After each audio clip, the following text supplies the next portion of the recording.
ल आज काठमाडौँ नारायण टी दरबारमा राजा फर्काउने कार्यक्रम भइरहेको छ। त्यसमा चाहिँ राप्रपाको पार्टी र दुर्गा परसाईको पार्टी मिलेर पुरा नारायण टी दरबारमा राजा फर्काउने अभियानमा आन्दोलन जारी राख्नु भएको छ। अहिलेसम्म तकरिबन यहाँ 2000-3000 बाइकमा सबै जनता आउनु भएको छ भने सबैले रातो झन्डा लिएर राजा फर्काउने माग गरिराख्नु भएको छ।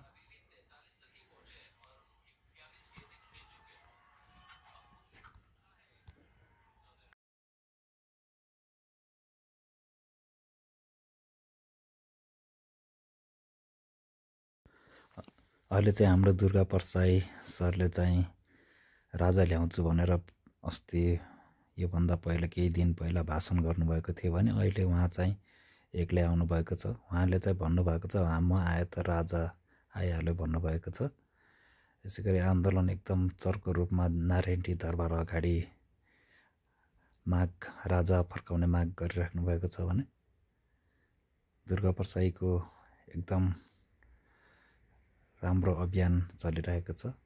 देशमा राजा फर्काउन पनि एकदम जरुरी छ, किनकि अहिलेसम्म नेपालको नेताहरूले केही पनि विकास गर्न सकेन।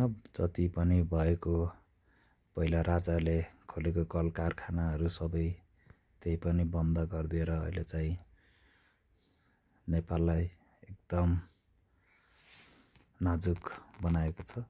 नेपालको जनताहरू युवाहरू सबै विदेश छिर्न परेको छ। अब राजा फर्काएर यही देशमा केही गर्नुपर्छ भन्ने तरिकाले सबै जनताहरू सडकमा उत्रिनु भएको छ। हामी पनि सबै देश तथा विदेशमा हुने सबै नेपाली जनताले सामाजिक सञ्जालबाट या आफ्नो गाउँघरमा फोन गरेर हरेक ठाउँमा राजा फर्काउने अभियान चलाउनु पर्छ र आफ्नै देशमा चाहिँ के गर्नुपर्छ भन्ने उद्देश्यले सबैजना आफ्नो ठाउँबाट आन्दोलन गरिदिन म विनम्र अनुरोध गर्दछु। यसै गरी अहिले उहाँ चाहिँ एकदम देशको लागि राजा फर्काउनु पर्छ भन्दै एकदम औँला ठाडो पारी अरू पार्टीको नेताहरूलाई कडाभन्दा कडा चेतावनी दिनुभएको छ भने साइडमा राजाको तस्विर पनि लिएको छ। यसै गरी हामी देशको 3 करोड जनताहरूले हरेक ठाउँबाट राजा फर्काउने अभियानको आन्दोलन गर्यो भने यो नफर्किने असम्भव छैन। 100% फर्किन्छ भन्ने हामीलाई लागिरहेको छ। अहिले हेर्न सक्नुहुन्छ नारायण टी दरबारमा यति धेरै जनताहरू ओर्ली भ्याउनु भएको छ भने तपाईँहरू पनि आफ्नो ठाउँबाट सबैजनाले साथ सपोर्ट दिनुहोला।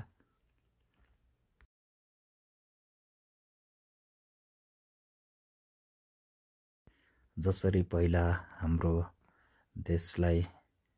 देशको बोर्डरमा गएर नेपाली जनता बुढाबुढी वृद्ध र भर्खरको युवाहरू युवतीहरू र सुत्केरी महिला पनि गएर त्यसको लागि लडेर यो देशलाई बचाइएको छ भने यसै गरी पहिलाको जसरी हाम्रो देशलाई हामीले बचाउनु पर्छ हाम्रो देशलाई र यस देशका पुरा यो बुढा नेताहरूलाई पुरैलाई सडकमा ल्याएर हुन्छ कि या देश निकाला गरेर हुन्छ या जेलमा कोचेर हुन्छ, यिनीहरूलाई ठेगान लगाएर नयाँ दिनको सुरुवात गर्नुपर्छ र हामी नेपाली जनताहरू विदेशिएन नपरोस् र आफ्नै देशमा केही गरेर आफ्नो देशलाई अगाडि बढाउनु पर्छ भन्दै मेरा 2-4 शब्दहरू यहीँ टुङ्गाउन चाहन्छु र तपाईँहरू पनि देश तथा विदेशमा जति पनि हुनुहुन्छ तपाईँहरूले सामाजिक सञ्जालबाट साथ दिए पनि एकदमै हाम्रो राजा ल्याउने अभियानलाई एकदम हेल्प हुनेछ।